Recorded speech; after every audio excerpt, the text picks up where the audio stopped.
후회하십니까? 라는 제목으로 하나님 말씀 증거하도록 하겠습니다. 인생 살다 보면 후회할 때가 있습니다. 여러분 후회하십니까? 언제 후회하십니까? 대개 후회라는 것은 잘못된 결정을 한 이후에 후회합니다.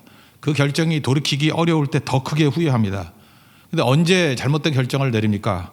감정적으로 결정을 내릴 때, 또 화가 나서 결정을 내릴 때, 분노로, 홧김에 이렇게 결정 내리면 대부분 후회하게 돼 있습니다. 왜?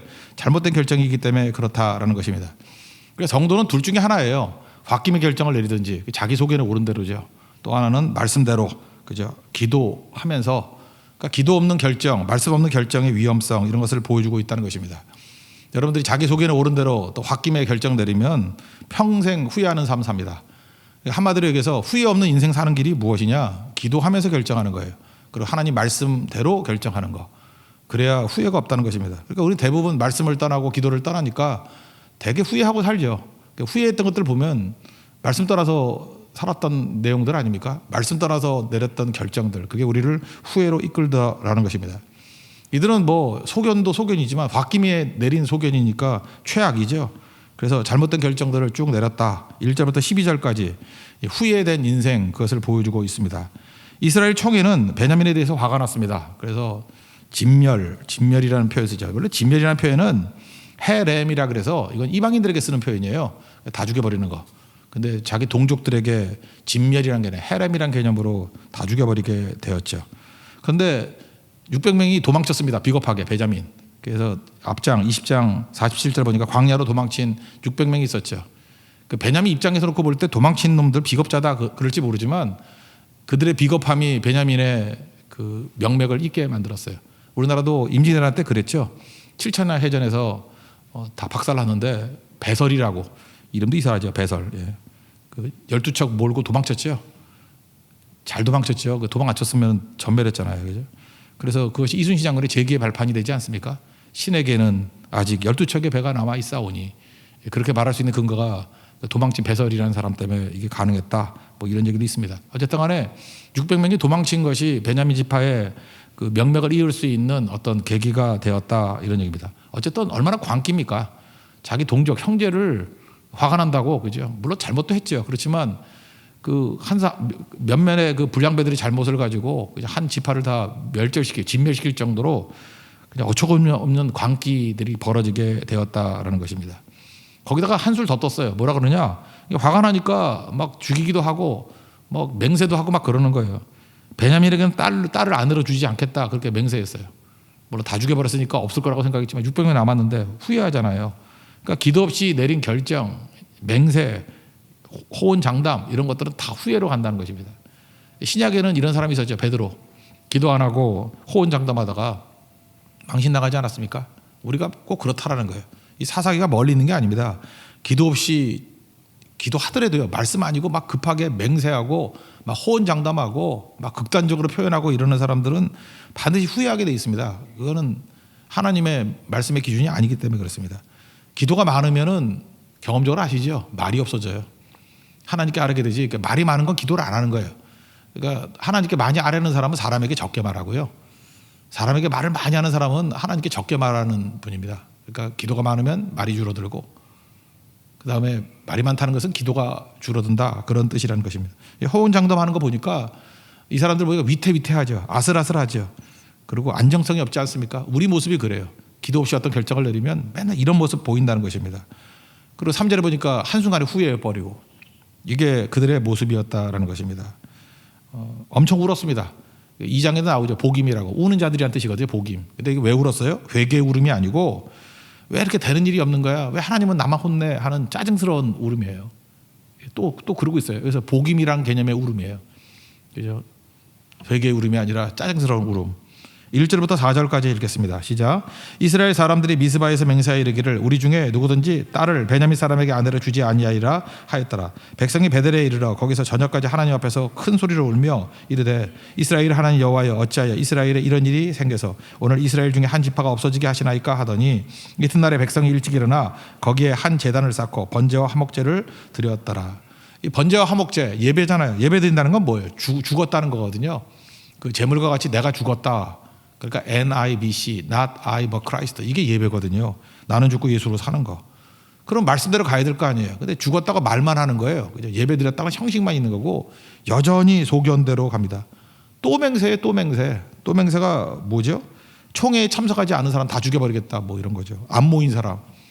지각 좀 할 수 있지. 뭐 출석 못할 수도 있지. 그거 다 죽여버리겠다. 또 맹세를 해요. 그러니까 맹세 때문에 어려움 생겼잖아요. 근데 그 어려움을 해결하려고 또 맹세를 한다고. 베냐민에게 그 아내, 딸들 안 주겠다고 맹세한 것들 때문에 문제가 해결이 안 되잖아요. 또 맹세를 한다니까요.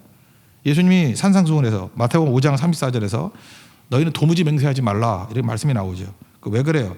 이 맹세를 통해서 뭐 얻는 게 없기 때문에 그렇습니다. 그죠? 그래서 이 맹세하지 말라 그랬는데 또 맹세하잖아요. 또 맹세. 너희는 옳다 아니면 아니라 이에서 지나는 것은 악으로 나는 것이다.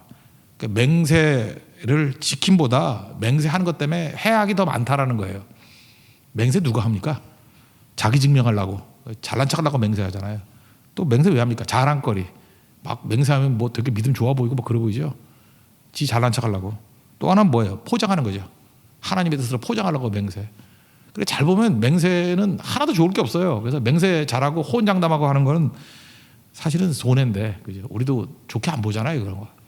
근데 우리 자꾸만 그런다는 것입니다. 그냥 겸손하게 그냥 침묵하든지 기도하든지 그게 중요한 거지. 호언장담 이거 옳지 않다라는 것입니다. 근데 이거 어때요? 그 저기 북쪽에 있는 사람 같죠? 아니 지각했다고 죽여버린다 그러고, 그 다음에 뭐 결석했다고 죽여버린다 그러고. 만약에 우리 교회에서 그런 일이 했다면 몇 명이 살아남겠어? 그죠? 지각하면 죽여버리고, 뒤에 앉으면 죽여버리고, 뭐 지등 뒤에 있으면 죽여버리고. 북한이 그랬잖아요. 뭐래 졸면 죽이고, 졸다 죽은 사람 있잖아. 박수 이렇게 치다가 죽은 애 있고. 그렇잖아요. 우리도 박수 이렇게 치면 죽는다 그러면 몇 명이 살았겠어요, 그래서. 그러니까 말도 안 되는 얘기죠. 예. 그런 일들이 막 벌어지고 있다라는 것입니다. 그래서 길르앗 야베스 다 죽여버리겠다 뭐 이런 얘기가 쭉 나오는 거죠. 아마도 멀어서 못한 것도 있겠고, 또는 뭐 너무 그 아무것도 아니라고 생각해가지고 뭐 그 회의에 꼭 가야 되나 뭐 그런 마음 때문에 못 갔던 것도 있는 것 같아요. 5절 한번 읽겠습니다. 시작. 이스라엘 자손이 이르되 이스라엘 온 지파 중에 총회와 함께하여 여호와 앞에 올라오지 아니한 자가 누구냐 하니 이는 그들이 크게 맹세하기를 미스바에 와서 여호와 앞에 이르지 아니한 자는 반드시 죽일 것이라 하였습니다. 근데 안 왔잖아요. 안 왔을 때 그들이 내린 결정이 뭐죠? 8절과 9절입니다. 시작. 또 이르되 이스라엘 지파 중 미스바에 올라와서 여호와께 이르지 아니한 자가 누구냐 하고 본즉 야베스 길르앗에서는 한 사람도 진영에 이르러 총회에 참여하지 아니하였으니 백성을 계수할 때 야베스 길르앗 주민이 하나도 거기 없음을 보았습니다. 그러니까 사소한 일이잖아요. 사소한 일을 이렇게 극단적으로 표현하면 안 되죠. 근데 사소한 일 때문에 12,000명 보내가지고 진멸, 헤렘이라 그래서 이거는 이방인들에게 쓰는 표현인데 아말렉을 진멸하라 할 때 그때 헤렘이거든요. 여기서 다 죽여버리고 그 다음에 처녀 400명 남긴 거 가지고 600명의 안대로 주자. 이게 해결책입니까? 그러니까 인간적인 지혜, 인간적인 방법을 추구한 거죠. 절대 하나님 말씀이 아니고 기도하는 방법이 아니고 우리도 이렇다라는 거예요. 인간적인 방법, 인간적인 머리를 짜내면은 이런 해답 같지도 않은 해답을 이걸 해답이라고 찾아낸다라는 것입니다. 10절부터 12절까지 읽겠습니다. 시작. 회중이 큰 용사 12,000명을 그리로 보내며 그들에게 명령하여 이르되 가서 야베스 길르앗 주민과 부녀와 어린아이를 칼날로 치라. 너희가 행할 일은 모든 남자 및 남자와 잔여자를 진멸하여 바칠 것이니라 하였더라. 그들이 야베스 길르앗 주민 중에서 젊은 처녀 400명을 얻었으니 이는 아직 남자와 동침한 일이 없어 남자를 알지 못하는 자라. 그들을 실로 진영으로 데려오니 이곳은 가나안 땅이더라.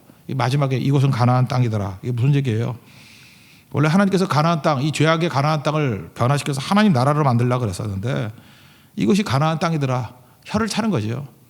가나안 땅에서 하는 짓들을 하고 있더라. 그런 거예요. 이곳은 가나안 땅이더라.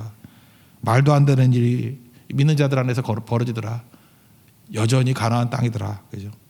그 진멸의 대상이 되는 그런 땅이더라. 혀를 차는 얘기라는 것입니다. 결국은 소견대로 자기 감정대로 홧김에 하면은 다 이렇게 후회할 일이 벌어지죠. 그 한마디로 해서 후회 없는 인생을 사는 비결이 무엇입니까? 말씀대로 기도하면서 결정 내릴 때 후회 없는 인생이 된다는 것입니다. 우리 성도의 삶이 후회 없는 인생이 되기를 축원합니다. 또 한 가지는 혼란이거든요. 혼란을 정리하는 비결 13절부터 25절까지인데 뭐 옛날에 영화 있었죠. 라이언 일병 구하기. 그 4명의 아들이 다 2차 대전 때 나갔는데 3명이 전사했어요. 그랬더니 뭐 대통령인가요? 불쌍하니까 그 한 놈 살아있는 애는 반드시 집으로 보내야 된다. 4명 다 전사시킬 수 없지 않냐? 그래서 많은 희생을 치르면서 한 명 데리고 오는 라이언 일병 건져오는 얘기 있지 않습니까? 딱 그 생각나더라고요. 600명 장가 보내기 운동 뭐 이런 거예요, 그죠? 결국은 400명 그 길랏 야베스 처녀 줬는데 200명이 문제가 되잖아요. 200명 여자 없으니까. 일단 400명 되니까 베냐민 광야로 도망친 베냐민에게 오라 그래요. 야 이제 평화 조약 맺자. 니네 안 죽일게. 그리고 처녀 400명 구해놨어. 일단 와. 3분의 1은 해결됐으니까 일단 와 그랬다고요. 13절부터 15절까지 읽겠습니다. 시작.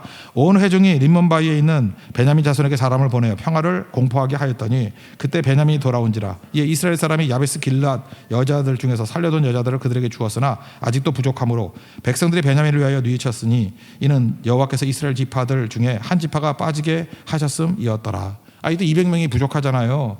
한 지파가 사라질 위기에 처하게 됐다. 그러면 엎드려 기도를 하든지 하나님 어찌합니까? 은혜를 주십시오. 말씀대로 하는 방법이 뭡니까? 이래야 되는 거 아니에요. 근데 어처구니 없습니다. 하여튼 여기는 해결책들이 전부 다 해계망측해요. 해계망측. 해계망측한 이유가 뭐예요? 소견대로. 이거 사사기 얘기만이 아니에요. 우리도 마찬가지예요. 우리 딴에는 지혜를 짜서 똑똑하게 뭐 판단을 제대로 해서 내린다고 하는데 제3자가 볼 때 해계망측이에요. 저것도 해결책이야? 아니 저런 식으로 저게 풀리냐? 하나님께 가야 된다고요. 말씀대로 기도하면서 이래야 되는데 이 해결책이 또 뭐예요? 이게 뭐죠? 이게 납치극이라고 해야 되나? 뭐라 그래? 실로에서 그 예배드린 장소잖아요. 실로에서 춤추는 여자들 잡아다가 200명 채우래. 이건 뭐라 하지? 보싸움이라 그러나? 뭐 납치결혼, 약탈결혼, 인신매매죠. 아니 이런 게 만약 있다 그러면 우리 교회에서 율동 누가 하겠어? 율동만 한번 잡아간다 그러고 뭐 자기가 좋아하는 것도 아닌데 그죠? 그 깡패들이지 이게. 그래서 실로에서 춤추는 여자들 그 200명 잡아갔대요.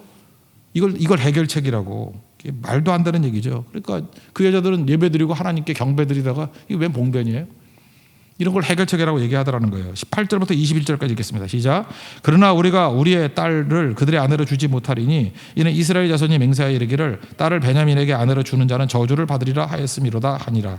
또 이르되 보라 베델 북쪽 르보나 남쪽 베델에서 세겜으로 올라가는 큰 길 동쪽 실로에 매년 여호와의 명절이 있도다 하고 베냐민 자손에게 명령하여 이르되 가서 포도원에 숨어 보다가 실로의 여자들이 춤을 추러 나오거든 너희는 포도원에서 나와서 실로의 딸 중에서 각각 하나를 붙들어 가지고 자기 아내로 삼아 베냐민 땅으로 돌아가라. 맹세 이거 엉터리잖아요. 잘못된 맹세면 회개해야죠. 하나님 제가 말씀대로 하라고 그냥 나 자신 소견대로 내 자신을 믿어가지고 이렇게 맹세하고 이상한 짓 했습니다. 불쌍히 여겨주십시오. 주님 차분대로 해 주옵소서. 이렇게 했으면 하나님께서 이게 죽이겠어요? 살리지 은혜가 있는데. 근데 대먹지도 않은 놈들이 뭐 맹세했다고 맹세로 맹세를 때우고 맹세로 가다가 해계망측한 일들만 벌어지잖아요. 우리가 그래요. 자기 자존심 내우다가 나는 말한 거는 뭐 반드시 지켜. 뭐 이거 아니면 내 성을 가라고 뭐 이러면서 성을 이제 갈아버리고 싶어 그냥. 성이 아니라 그놈을 갈아버리고 싶어요. 말도 안 되는 거죠. 우리 그래요. 잘못했으면 잘못이 정답인데. 그러니까 그 아버지나 형제들이 그 춤추던 여인 잡아가니까 뭐라 그럴 거 아니에요. 그래서 항의하면 우리가 막아줄게. 근데 말로는 야 은혜를 베풀어줘 그런 거지만 이 사람들 어떤 사람들이에요? 무장한 사람들이야. 그죠? 길랏 야베스 사람들 안 왔다고 다 죽여버린 사람들이에요. 그 사람들이 칼 차고 있어가지고 야 그냥 봐줘. 그럼 이게 봐달라고 하는 얘기예요? 이게 협박이지. 강요하는 거지. 그래서 결국은 힘의 논리로 지멋대로 향하면서 해결했다 그런다는 거예요. 22절부터 23절까지 읽겠습니다. 시작. 만일 그의 아버지나 형제가 와서 우리에게 시비하면 우리가 그에게 말하기를 청하건대 너희는 우리에게 은혜를 베풀어 그들을 우리에게 줄지니라. 이는 우리가 전쟁할 때 각 사람을 위하여 그의 아내를 얻어주지 못하였고 너희가 자의로 그들에게 준 것이 아니니 너희에게 죄가 없을 것임이니라 하겠노라 하매 베냐민 자손이 그같이 행하여 춤추는 여자들 중에서 자기들의 숫자대로 붙들어 아내로 삼아 자기 겹에 돌아가서 성읍들을 건축하고 거기에 거주하였더라. 결국 이스라엘에 왜 혼란이 왔습니까? 왜 큰 문제를 잠깐만 비화가 됐습니까? 내가 옳다고 하는 대로 생각대로 살았기 때문에 그래요. 소견대로 살았기 때문에 그래요. 그러니까 소견대로 살면은 꼬일 대로 꼬이게 된다는 것입니다. 반대로 말씀대로 예수님이 길이잖아요. 예수님의 길대로 가면은 진리로 생명으로 이끌어 간다라는 것입니다. 그래서 여기 보니까 이루고 난 다음에도 고민도 없어요. 그냥 아무렇지도 않듯이 다시 일상으로 돌아갔다 그런 얘기입니다. 24, 25절 읽겠습니다. 시작. 그때 이스라엘 자손이 그곳에서 각기 자기의 지파, 자기의 가족에게로 돌아갔으니 곧 각기 그곳에서 나와서 자기의 기업으로 돌아갔더라. 그때 이스라엘의 왕이 없으므로 사람이 각각이 자기의 속에는 옳은 대로 행하였더라. 그러니까 핵심이 뭐예요? 이들은 말씀 저버리고 말씀대로가 아니라 소견대로 살았다. 그러니까 두 가지죠. 후회하는 인생 살았고 후회. 소견대로 살면 후회합니다. 후회 막급한 인생 살아요. 소견대로 살면 혼란을 자초합니다. 그냥 온통 혼란이에요. 해결책이 더 혼란이에요. 더 혼란. 꼬일 대로 꼬이게 많은 인생. 인생이 꼬였습니까? 소견대로 살았기 때문에 그래요. 후회합니까? 소견대로 살았기 때문에 그래요. 소견대로 살면 후회, 혼란 두 단어예요. 후회가 있고 혼란을 자초하는 인생이 된다. 그럼 반대로 말씀대로 살면 후회 없는 인생을 살고요. 말씀대로 살면 혼란이 아니라 질서를 샬롬이라고 그러잖아요. 평안이 임하는 인생을 살게 된다는 것입니다. 두 왕 한번 비교해 보세요. 사사기적인 왕이 사울 왕이고요. 그 다음에 하나님 나라적 왕, 말씀대로 그게 하나님 나라잖아요. 하나님 나라적 왕이 다윗이라고. 그래서 1대 왕, 2대 왕을 대비시키는 거잖아요. 사울은 어떻습니까? 참 묘해요. 여기 베냐민 지파 출신이에요. 베냐민 또 거기도 고향도 기브아야. 이 불량배들이 있던 동네 기브아. 하나님의 은혜로 이렇게 약한 지파에서 초대 왕을 세워줬잖아요. 이거 은혜 아니에요? 기회 주신 거 아니에요? 근데 사울 왕은 어떻습니까? 사사적인 사고방식을 떠나지 못해요. 그는 항상 소견에 오른 대로. 그렇죠? 소견에 오른 대로. 그래서 여전히 사사라는 거예요. 그때도. 왕을 세웠지만 하나님이 왕 되지 못하고 사사라는 거예요. 그래서 제사장만 드릴 수 있는 제사를 지 못대로 드리고. 왜? 내 소견에 오른 대로죠. 백성들이 흐트러지니까 말씀이고 뭐고 나발이고 필요 없어. 내 소견에 오른 대로 나는 제사 드릴 거야. 또 아말렉 진멸하라 그랬더니 내 소견에 오른 대로죠. 이게 좋은 거는 뭐 제사 드릴 때 쓰고 좋은 거는 백성들이 좋아하니까 아가 왕도 살려두고 자기 소견에 오른 대로 하나님 말씀을 저버리고. 그래서 사울 왕은 사사기적인 왕이었다. 그게 메시지예요. 자기 소견대로 왕 노릇했다. 그러니까 우리도 사울 같이 살면은 사사기적인 사고예요. 다윗은 대비시키는 거죠. 말씀대로. 그래서 왕은 자기가 왕이었지만 진짜 왕이 누구예요? 하나님이 왕이죠. 하나님을 왕대심. 그러니까 하나님 나라를 세운 사람이죠. 그래서 사도행전 13장 22절 보니까 내 마음에 합한 자, 내 마음에 맞는 사람, 내 뜻을 다 이루리라.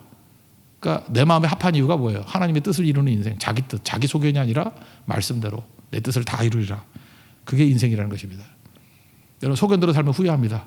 소견대로 살면 혼란이 옵니다. 지금 인생이 꼬여 있습니까? 계속 소견대로 살면 더 꼬일 겁니다. 이 꼬인 것을 푸는 방법이 어디 있어요? 말씀으로 돌아가고. 후회 없는 인생 말씀대로. 혼란 없는 인생 말씀대로.